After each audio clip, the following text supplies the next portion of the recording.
Opa, sejam muito bem-vindos à minha humilde residência, hein? Pode passar.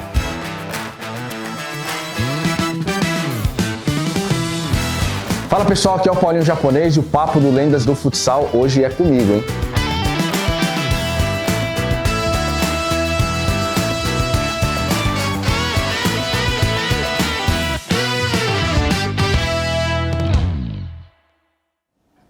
Eu sempre joguei na rua, eu sou um cara mais antigo, né? Então na minha época ali a gente jogava bola na rua. Eu moro aqui, assim, cresci aqui perto, então na minha época a gente jogava muita bola na rua e eu sempre me destaquei ali no meio dos meninos, né? E eu fazia parte da seleção no meu colégio estadual, né, o Júlio Ribeiro. E aí o meu professor de educação física conhecia o técnico do Clube Atlético Ipiranga. E aí a gente tinha uma seleção do colégio, aí ele mandou uns 8 meninos pra lá, né, uns 8, e aí a gente fez o teste. E aí o cara aprovou 2, eu e o outro rapaz, o outro moleque lá. E mais pra frente eu fiquei sabendo que o cara falou pra mim assim, olha, eu te vi e eu te vi um pouco mais tímido, então eu aprovei mais um pra você não vir sozinho, pra você não ficar mais tímido ainda. Então o cara teve essa visão de trazer um amigo meu pra eu ficar mais à vontade e me soltar. Aí eu comecei ali no Clube Atlético Ipiranga, né, em 91, né. Uma das histórias boas ali é que meu primeiro amistoso com o Clube Atlético Ipiranga foi contra o Banespa.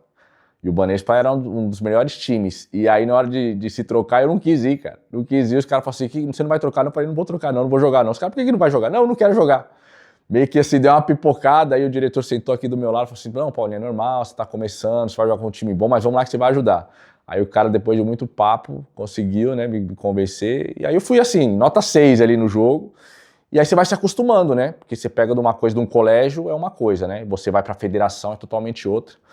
Mas aí você vai se acostumando e acabou dando certo, né? Em 91 e 92, né, no Atlético Ipiranga, eu comecei em 91, e aí em 92 a gente já chegou na final do campeonato, eu já ganhei um troféu de melhor ala esquerda do campeonato no ano seguinte, aí a gente foi dando seguimento na carreira. Quando eu estava no primeiro ano de juvenil, que era sub-20, né, que é o sub-20 hoje, eu já começava a ganhar um dinheirinho ali, né, que era no Banespa no meu primeiro ano, aí no segundo ano eu fui para Marvel em Santos, e no terceiro ano eu já fui para o Impro, mas esses 3 anos já ganhando um dinheiro, né. Cara, e a maior dificuldade ali nessa época era logística, porque assim, naquela época eu estudava no Colégio Drummond lá na Zona Leste. Aí, por exemplo, eu jogava no meu segundo ano de juvenil, eu jogava lá em Santos. Então eu saía da minha casa aqui 5h30 da manhã, ia lá pra Zona Leste estudar no Drummond, estudava até meio-dia. Aí de lá eu pegava o metrô e ia até o Jabaquara, pegava o ônibus pra Santos, aí treinava lá das 2 às 4, aí comia um lanche lá, esperava o ônibus de volta, chegava em casa 8 horas da noite, né? Então assim, o que eu falo muito pro meu filho, né? Se você não tiver um sacrifício, você não vai conseguir. Então assim, foi difícil, porque eu fazia isso 3 vezes por semana e era muito desgastante, mas né, acabou dando resultado, né? E aí na Wimpro, até a Marvel, eu não tinha ganho nenhum título. Eu cheguei numa final com o Ipiranga, perdi. Cheguei em 2 finais com a Marvel, perdi, e aí quando eu fui para o Impro, e aí que eu comecei a minha caminhada de títulos, né? A gente fez um time lá que tinha o Lenísio, o Vander Carioca, o Vinícius, eu, o Alemão. Então a gente formou um time assim, eu me lembro até hoje, o pessoal fala assim, pô, ia chegando um, ia chegando outro, os caras falam assim, o time tá ficando bom, hein? A gente jogou jogos abertos regionais, ganhamos, os jogos regionais, jogos abertos brasileiros, ganhamos, e a Taça Brasil. A gente foi campeão de tudo, a gente só perdeu o estadual, né? Mas de 6 títulos, de 6 campeonatos, a gente ganhou 5. Era o primeiro time de camisa que eu jogava, né? O Atlético Mineiro, com um projeto novo e com um time novo. Ninguém acreditava na gente. A gente sabia que tinha talentos que estavam surgindo ali que ia marcar a história, né? Mas ninguém acreditava na gente. E assim, a coisa foi fluindo naturalmente, né? A gente foi ali na primeira fase, não foi atropelando todo mundo, a gente foi com algumas dificuldades, ganha aqui, ganha ali. Só que a gente teve uma sorte, porque aquele ano o futebol de campo do Atlético não estava bem. E aí o pessoal começou a ir pro futsal. Só que o ginásio que a gente jogava, era um ginásio que cabia, sei lá, 1000 pessoas, mas era um caldeirão. Então a torcida foi pegando gosto e foi ajudando a gente, né? Então eu fiquei no Atlético 1 ano e meio, a gente perdeu uma partida dentro de casa só, nesse 1 ano e meio. Então assim, foi acontecendo naturalmente. E aí esse primeiro título, o que mais marcou foi a final, né? A primeira final no Mineirinho, com mais de 20 mil pessoas, né? A de 97 foi a primeira, e foi a maior, e tinha sido a maior até a de 99, que deu mais de 26. A nossa tinha dado umas 23 mil pessoas e pouco. Foi a primeira final na Globo, né? Foi no Esporte Espetacular, Atlético e Banespa. E a gente foi treinar no sábado, e eu entrei no Mineirinho assim, cara, eu falei assim, meu, isso aqui não vai encher de jeito nenhum. Era muito grande, muito grande assim. Não tinha, falei, isso aqui não vai encher. Só que no dia da final tinha Cruzeiro e Atlético no Mineirão, que fica do lado. E aí a torcida do Atlético já foi pra final e já ficou depois pro Mineirão. Mas mesmo assim, na hora que a gente entrou no ginásio, devia ter umas 10 mil pessoas na hora do aquecimento e tinha muito espaço livre. E eu achava que lá não ia lotar nunca mesmo, né? Mas já tinha muita gente. E aí a gente fazendo um trabalho de aquecimento e tal, quando a gente acabou o aquecimento, que a gente voltou pro vestiário, né? Aquela última reza, trocar a camisa. Cara, quando a gente voltou, o ginásio tava lotado, cara, lotado com aqueles sinalizadores assim, ó. E eu tava no banco, eu nem olhava pro jogo. 5 primeiros minutos eu nem olhava pro jogo, só ficava olhando pra arquibancada, assim, abobado. Da torcida cantando, sinalizadores, assim, foi a coisa mais linda. A gente acabou ganhando aquele jogo, né? Eu fiz o gol no jogo, na primeira final aqui no Banespa, porque nós empatamos. E depois a gente jogou de 4-1 lá, foi a festa mais linda, cara. Depois desfile de carro de bombeiro, uma coisa assim inesquecível. Olha só o Pio, vai bater direto, largou o Franco, tem a sobra do Carioca!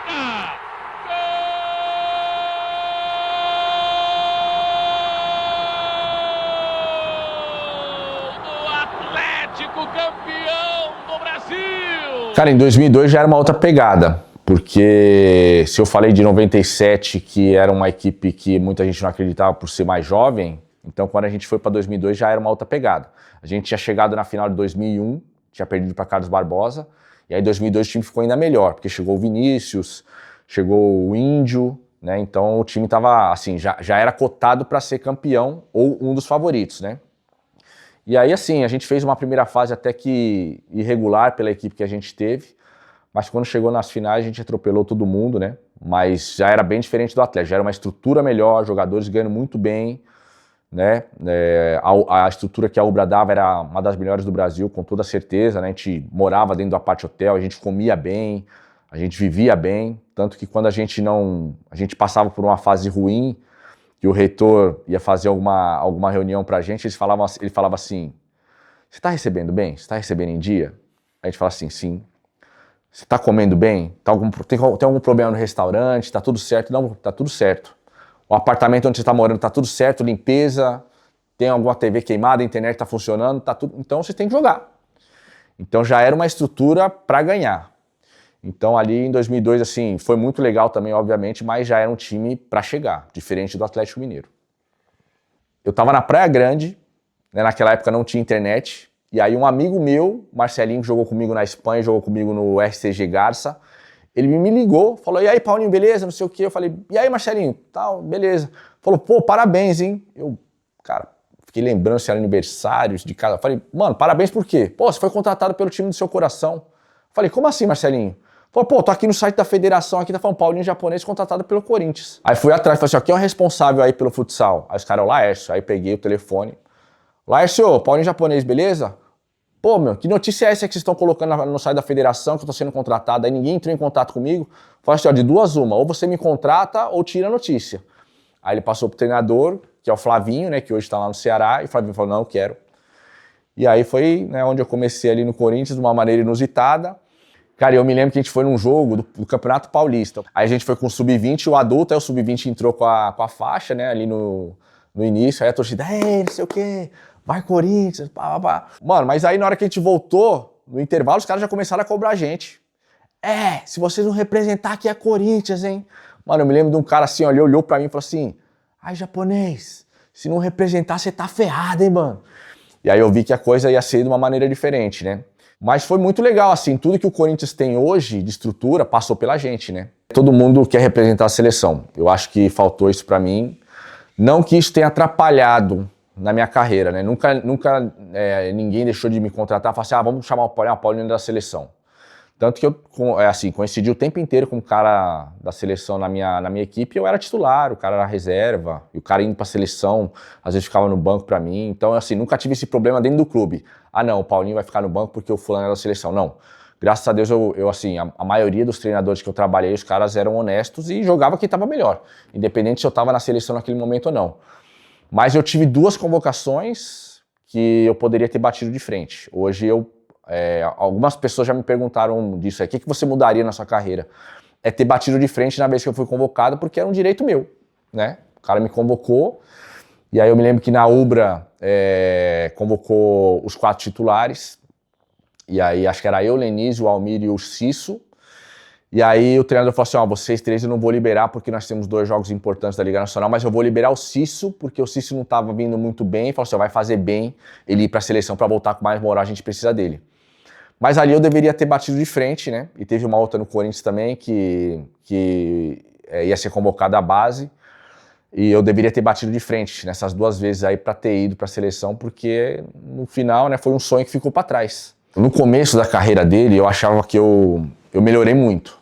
Eu peguei um pouco pesado com ele, assim, em relação à cobrança. Teve treinos dele quando ele era menorzinho, ele fazia, tipo assim, ele fazia 3 gols. Só que ele jogava de pivô, ele ficava encostado na trave, ele empurrava a bola. Só que o treino todo dele não era bom.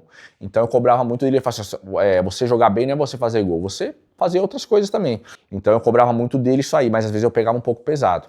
Hoje, eu já estou muito melhor, eu já apoio muito mais do que cobro. Mostro algumas coisas hoje com a modernidade, né? Os jogos dele passam no YouTube, aí eu vejo depois, quando eu estou trabalhando, comentando os jogos, eu pego e falo assim, vem cá, aconteceu isso aqui, Então você tem que melhorar nisso. Você está dando um bote errado nisso. Então assim, sobre eu ser a inspiração dele, sabe que eu nunca perguntei. Mas eu acredito que sim, cara. Ele não é de falar muito, mas eu acredito que eu seja uma inspiração para ele. E toda vez que eu jogo com ele no amador, para mim é assim, cara, uma alegria imensa, né? Então toda vez que eu tenho a oportunidade de estar com ele jogando, eu faço questão de ir. Mesmo que eu esteja cansado, mesmo que eu esteja que eu tenho que ajustar o meu horário, todo jogo que eu faço com ele, pra mim, cara, é uma alegria, assim, imensa, né? Eu tô com 49 anos, ele tá com 16, né? Eu vou ficando mais velho, então cada ano que passa vai ficando um pouquinho mais difícil de aguentar o ritmo deles, mas todo jogo que eu faço, cara, pra mim é um orgulho gigantesco, né? Ele, pai, vamos tirar uma foto aí no final do jogo, pra mim é um sorriso que não tem preço. Eu me lembro, assim, sentado no sofá, e aí eu via muito na Sport TV, né? Às vezes tinha uns jogos ali, aí eu via aí jogadores, o Fininho tava lá, o Sandrinho tava lá, e eu falava, eu sempre me considerei um cara que falo bem, né? E um dia poderia aparecer uma oportunidade dessa pra mim. E aí o meu telefone tocou. Paulinho, aqui é o João Barreto, a Liga Nacional tá indicando o seu nome pra comentar os jogos. Cara, na hora eu lembrei do que eu tava pensando, falei, não acredito. Falou, você aceita? Falei, aceito. Nem perguntei de dinheiro nem nada, cara. Falei, aceito. Tanto que eu me lembro até hoje, o primeiro jogo que eu fiz foi Praia Clube e Brasília. E aí mandou na escala lá, Paulinho Japonês e Marcelo Duó. Eu falei, logo com o Marcelo Duó, cara, fera. E aí, quando eu cheguei no estúdio, ele chegou, falei, Marcelo Duó, beleza? Te escuto na rádio sempre aí. E falei, me ajuda aí que é a minha primeira vez. Aí ele falou assim, quem vai me ajudar é você. Eu sou o narrador, mas o cara do esporte é você que vai me ajudar. Então ele jogou essa responsa pra mim, mas foi legal. Então no começo foi difícil, eu anotava muita coisa, que eu no final não falava nada na transmissão. Aí eu fui aprendendo, né? Isso aqui eu posso falar, isso aqui eu consigo falar. Hoje eu levo uma folha só com a anotação ali da escalação, quem tá dentro, quem tá fora, o porquê, se é lesão, se é suspensão. E o resto eu desenrolo. Mas, cara, eu tô gostando demais. Primeiro porque eu continuo inserido na modalidade, né? Que tem uma influência gigantesca na minha vida. E, cara, ia aparecer, né, cara, no YouTube, nos streams. Eu acho que, eu tô realizando um sonho que eu imaginei no sofá vendo na TV e agora tá acontecendo comigo. Já tô indo pro meu 6º ano, né? 20, 21, 22, 23, 24, 25. Vamos de aula então, seu Paulinho? Vamos nessa, vamos lá. Por favor, papel e caneta na mão, hein, pra não vamos lá. Nenhuma dica agora. Bora pro Se Liga na Tática dessa semana, pode rodar a vinheta?